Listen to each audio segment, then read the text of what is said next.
Welcome to Stage Talk with Brian and Brad. My name is Brad Rhines. And I'm Brian Sands. Oh. I think you were going to. And this is our first annual Year in Review, a three-part program, and we're starting with memorable moments of 2018. And we'll start with big news in 2018, Southern Rep, their brand new space. Finally, after many years of wandering around the city, have a beautiful new home in the former St. Rose of Lima Church on Bayou Road. Yeah, what a great venue. Beautiful. Have you been there yet? I have been. I love Bayou Road. There's a lot going on there. Mm-hmm. I think the theater's a great addition to that little strip of commerce. I got a little sneak peek from Amin and nice. technical director Alex Smith, and I had a good time. Alex took me to the booth, and we walked to the catwalks, and he showed me all the rigging and all the potential for a lot of really fun stuff, technically and creatively. So I'm looking forward to seeing what they do with it. And I've already seen, I think we both have, a number of shows there. Doll's House Part 2. That's right. Mandatory Merriment, which we reviewed last week. Yep. As well as their resident acting companies, Everybody. But there's more. Have you seen any other shows that they've had there yet? I haven't, not yet. Oh, well, you're missing something. They've had Drag Show Mondays, Wellness Wednesdays, where they reach out to the creative community. Then they invite other people from the community. Michael Martin did his annual reading of all of Shakespeare's sonnets, which I participated in. A lot of fun, and their foyer is beautiful, and they wanted to be a part of the community. Yeah, the lanyap stage and the bar in the foyer. They've got the outdoor space, the patio out front. Yeah, it's a great spot. And needed, right? We need more theater space in New Orleans, always. Especially because, as is often the case, we lost some spaces this year. The Valiant Theater out in the Old Araby, which was run by Richard Meyer, who opened the Valiant after the closing of the Shadowbox on St. Claude. And so now we've lost the Valiant as well. Which was home not only to his productions, but to musicals produced by, say, a community theater of St. Bernard, as well as other production companies. Seaman Stage was doing some shows there. Absolutely. Yep. There was no resident theater company at the theater at St. Claude this year. Right. And while there were productions like the annual visit of the Acrocats, of course, we miss having our own people performing in local spaces like that. That's right.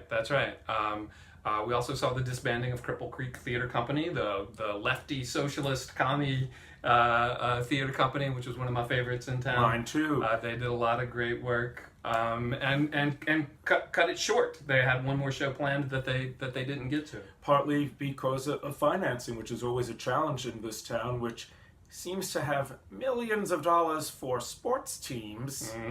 Deserve it as they are, but theater maybe could use a few more bucks. It could. Do you think there was less theater this year than in previous years? I think so. I rough estimate about 10% less, and with so much talent in this town, wish that there were more places for productions to be done in.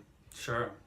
And with the disbanding of Cripple Creek, we saw the two co-artistic directors, Andrew Vaught and Emily Whalen, left New Orleans, so that's a big loss for the theater community, but not the only one. No, and this year, for a variety of reasons, more than usual, it seemed, people moved away. For example, Ronald Joseph, talented musical director, got an offer to become a Marine Corps pianist. So he just got back from basic training and will be making music all over the world, which is great for him, not as good for New Orleans. Other people... Right. Cecile Montaigne from NOLA Project, Andrew Larimer, who's also a founder of NOLA Project, left. Rebecca Frank, Jason Kirkpatrick moved to Atlanta, where there's lots of film work. Lim Cross and Leslie Bowles from Goat in the Road. Absolutely. They're now up in Pittsburgh. Evan Spiegelman, amazingly talented gentleman, is in New York now. And Chris Ramage, also in Atlanta, where sadly for New Orleans' sake, a lot of the movies that were filmed here are now being done because of tax reasons. Well, we wish them all the best. And absolutely, and hope that they'll come back soon and at least visit us. That's right. And then there were some other losses in the theater community this year as well. Some people who unfortunately will not be coming back. Lila Hay Owen, tremendously talented actress and director. Carl Walker, also a brilliant director of comedy, drama, and musicals. There was Patrick Shannon, who was my colleague and co-theater critic at Ambush for many years. Patrick Lee, who produced shows at the Fairmount's Blue Room, at the wonderful Le Chatenois, and was always a booster of theater throughout the city.